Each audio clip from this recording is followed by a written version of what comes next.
let's get right into our lead stories. Let's do it. A new world order can emerge. Build back better, blah, blah, blah. Build back better. We will build Babylon better. This time, A new world order. Oh, it's a new world order. It's here. Dun, dun, dun, dun, dun, dun. That's right, folks. Happy birthday, NSA. You can head on over to nsa.gov and wish them a very happy birthday, which apparently is just a PDF that downloads. Gons, what's up with this link? The PDF is directly to nsa.gov. So, yeah, we're on the list now. Early history of the NSA. Just to double check here, the origin of the National Security Agency acquired its name officially on 4th July 1952, which is an interesting year. We will discuss what else was going on around 1951. There was a little thing called the Psychological Strategy Board that Truman put together. And it's, this is the program that created religious warriors, the Christ-centered political warriors. Of the Christian voting bloc was created around this time. Evangelicalism. Yeah. It's a interesting part of American history that gets ignored. We kind of take it for granted that the sort of political force that is evangelical Christians was, it didn't form naturally. It was actually a very specific strategy, psychological strategy that was perpetrated on the American people. And since then, we've seen, a practice being made out of the psychological injections of different ideas into the mainstream media or via the mainstream media that sort of surreptitiously and quietly take hold, congealing different segments of society into sort of, some might call them voting blocks. Others might call them tribes, things like this. Yeah. And we think that this happens naturally, but there's actually a fairly regimented process being, that's been committed by the government or whoever's inside the government. And that's quite a theme that we're seeing nowadays. We're going to be picking apart a couple of these instances where it seems like a fairly powerful and long-running psychological operation are starting to congeal into controllable groups nowadays. Yeah, and to kick us off on this momentous 70-year anniversary of the NSA, there's an article that was published by the Wall Street Journal. It's actually like a slideshow. It's like article slideshow. And the headline, Unwinding of the New World Order in Charts. In charts. We love charts. Yes. It's by John Hilsenrath, Anthony DeBarros, and Cara DePina. So 3 people put this whole thing together. And we're just going to go through it real quick because it's fast and it's a journey. So, and by the way, the Wall Street Journal legitimizing the phrase New World Order is pretty significant. I know it's been in headlines and stuff, but in even recent months, we've seen, New World, it just means new this, or it just means that everyone was sort of defining the phrase. The redefining. Yeah. The controlling of the message. Right. But the Wall Street Journal sort of nailing down its take on it. And it starts with this slide, building bonds. 30 years ago, the globe's great powers became enmeshed in what George H.W. Bush called a new world order, which the jingle is from that clip from September 11th, 1990, I believe, or 91. The Soviet Empire collapsed. China embraced markets, and the U.S. became a global cop in a more connected world. Yes. And then it's got this graph, world trade as a percentage gross domestic product. And it shows, world trade going from 37% in 1990 all the way up to 59% in 2007. Next slide. Bank loans to borrowers in other countries. Another sort of a mechanism of this new world order is banking and lending. And that's how you can kind of control other parts of the world and other industries. Right. Yeah. The new world order being perpetrated through broader access to financial control has sort of been the main instrument. Yes. And military spending, 5.6% in 1990, down to 3.1% by 2000. But the system, it says here, quote, then the system began to crack. Right around 2001. What happened in 2001? Don't say. Cracked the system. In 2001, the next slide, Al-Qaeda terrorists attacked and U.S. forces invaded Afghanistan and Iraq. Vladimir Putin began a quest to restore Russia as a world power. See, this has been in the mix since 2001. Next slide. Financial volatility rose with the world awash in cash, culminating in a 2008 global financial crisis when international lending reversed. And yes, it's a clear peak from 1990 to 2007, and it reversed, and it was heading its way down until about 2020. Something happened around 2020 that caused another spike, a little exit opportunity for certain people, the bank loans and borrowers. World trade, also same thing. It peaked out in 2008. The engine of global growth at the time of the financial crisis peaked. After they had become so connected, the great powers were set on a course to clash.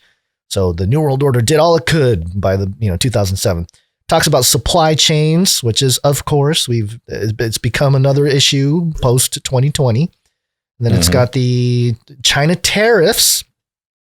So this was fun because they use furniture as sort of a gauge to see how the world is doing. This measuring of New World Order effectiveness is via furniture. And it says makes sense. Furniture is one window into how the supply chains worked. Starting in the early 2000s, Russia became the chief supplier of wood and wood products exported to China.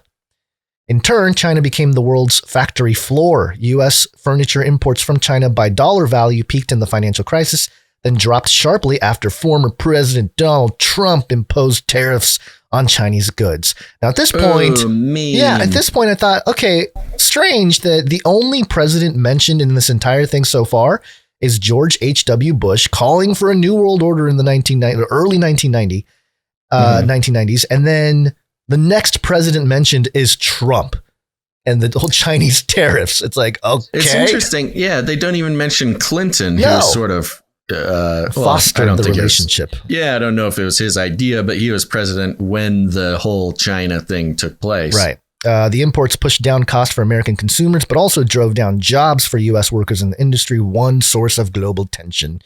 Disorder. Global integration had benefits, but as stresses mounted, the tools of integration became a means of confrontation. Okay. We're almost done. But the New World Order is great for reducing poverty. World poverty rate went from 38% in 1990 to 8.4% in 2019. And it says the New Order helped to reduce global poverty by bringing work to low wage countries, especially China. And then low-cost labor and global integration drove down inflation, too. It drove down inflation, Basil. Huzzah! Yay! That's what we got to do. Whatever we did then, we got to do it again to curb inflation. U.S. manufacturing of jobs, but as China became a manufacturing juggernaut, U.S. jobs felt the impact in furniture and beyond. The U.S. used tariffs to punish China and trade partners for what it called unfair trade. Then they retaliated. It's like a really dramatic trade, in the context of the New World Order, just about trade. Sanctions program. It's really interesting. It kind of reminds me of the Star Wars prequels. Yes. Because, the telling of the story of the New World Order really is a bit of a boring economic timeline. And it kind of reminds me of the Star Wars prequels, where the whole movie is like about space politics. It's politics, and just conversations. Really boring trade federations. And there's some murders along the way. There's some destruction. Some space wizards, but it's mainly about trade politics, intergalactic trade politics, which really, it's kind of interesting. Maybe George Lucas was trying to tell the story of the New World Order. Oh, yeah, that would not be surprising whatsoever. The sanctions program, total net in place globally. In 1990, there was only 112 global tariffs. By 2017, there was 235. In the preliminary parts of 2020, we're up to 411. And it certainly spikes after 2017. I think that's a Trump. They're trying to imply it's a Trump effect. Trump and all those sanctions. Percentage of U.S. imports that were from China also went down after 2017. Of course, that's a Trump effect. Among other problems, the tension is helping to fuel inflation. COVID disrupted supply chains. Tariffs and sanctions have multinational firms rethinking plans. The Ukraine war cut into energy supplies, and consumers everywhere feel the new disorder. Ooh. Yes, and then that's it. Consumers. Interesting how consumers are sort of the, it's done in this theology of capitalism, or it's described in the theology of consumerism. And not, I don't know, at people as sort of people. They're not using the happiness index or something. Well, yeah, and I also think it's interesting because ultimately the Wall Street Journal kind of letting us down. Like it made it sound like a whole conspiracy theory thing at the beginning, a new world order. But in the end, it was just more like a Trump ruined our new world order. Now we got the people, the consumers are feeling it. It's like, wow, it's such a pity party. Yeah. Well, that's if indeed, what is this outlet again? The Wall Street Journal. Yeah, of course. If the Wall Street Journal is sort of a piece of the puzzle, or at least one of the actors that benefits from the New World Order, of course they would be a little bit upset or something that that their precious theology of consumerism is no longer or maybe is on its way out something. So my thing is, because this is a very specific application of the phrase New World Order. It's got to do with the economics, the geopolitical economic infrastructure, which is changing. I'm not discounting this idea that it's definitely changing, and crypto is a big part of that, by the way. It's almost a religious ideology. It is. It is. Yeah. But in reality, it's more of like, it's getting kind of a technocratic facelift, and it hurts. That's kind of what's happening right now. So this idea that the New World Order, the way we had it, it's over. I don't think that is a complete news type of thing, and totally. It's not reality.